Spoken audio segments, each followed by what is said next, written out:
Bears Don't Read by Emma Chichester Clark. Most days, George sat on a bench at the edge of the woods and stared out at the distant hills. He wondered about life. Oh, life is lovely, he thought, tra-la-la and all that. But is this it, he wondered? Is this all there is? His brothers and sisters never wondered about anything. They were perfectly happy chatting, fishing, doing the usual bear things, and telling the same old stories over and over again. But George was bored. He didn't want to do the usual bear things anymore. He wanted other things. But what? He wondered. Then, one day, as George was strolling through the forest, he found a book lying beneath a tree. Somebody must have lost it, he thought. How interesting. Inside it were pictures of a bear, just like him. On the other pages, there were lots and lots of words. Each one, even the tiny ones, is saying something, he thought. If only I knew what it was. And this bear is having an exciting life. Not like mine, George sighed. But then he had a brilliant idea. He rushed home to tell the others. I'm going to town to find the owner of this book and ask them to teach me to read, he said. You don't want to go there, said his brother. They don't like bears in town.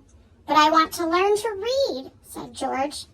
That's just silly, said his sister. Bears don't read. Why can't you be happy doing normal bear things? But George would not be put off. He waved goodbye and headed towards the long road into town with the book under his arm. George walked for a whole day and a whole night, stopping to rest on a grassy hill under the sparkling sky. Before he slept, he opened the book again and gazed at the words. Already he felt that the world was a more interesting place. The next morning, George rose with the sun, and by midday he could see the town in the distance. He smiled. It looked lovely. There must be so many people who know how to read there, he thought, and lots of new stories they can tell me. But when he arrived, everyone was running. Some were even screaming. Wait, cried George. He showed the book to a woman rushing by. Do you know whose this is? He asked. It's from the school, she shrieked, and pointed to the red building. Bear! Somebody shouted. Call the police! How peculiar, thought George as he walked towards the school. Inside the school, there was complete silence. Where was everybody? George peered over the desk. Hello, he said, but there was nobody there. Suddenly there was a shout. Freeze! Hands above your head! George was surrounded by policemen. What's the matter? He asked nervously. You're a gigantic, great grizzly bear, shouted the chief of police. That's the matter. They moved toward him, holding up their shields. I don't want any trouble, said the chief. George didn't want any trouble either. It wasn't his fault he was a gigantic, great grizzly bear. He held the book tightly in his paw.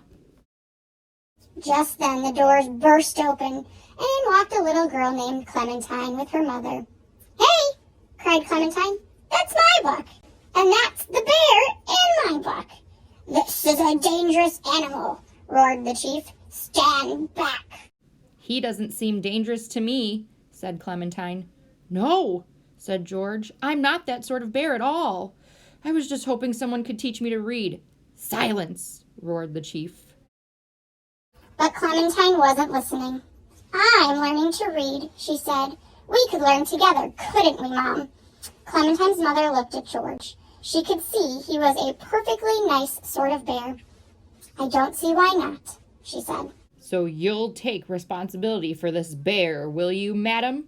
Asked the chief. Certainly, said Clementine's mother, and there's no need to shout. She held out her hand to George. Very pleased to meet you, she said. Delighted to meet you too, said George. George moved into the summer house at the end of Clementine's garden, and each day, after school, Clementine showed him everything she'd learned. It wasn't long before George knew all the letters of the alphabet. George didn't find reading easy at first. Even though he tried hard, he often made mistakes. But luckily, Clementine was a kind and patient teacher. Sometimes the chief came to see how they were getting on. He brought a book of his favorite poetry to read aloud to George. My love is like a red, red rose. Then, one day, Clementine said, I bet you can read this whole book now, all by yourself. George opened it and began. Once upon a time, there was a large brown bear who found a book lying under a tree. He read the whole book, all the way to the end. Bravo, said Clementine. We knew you could do it. And for George, that was just the beginning.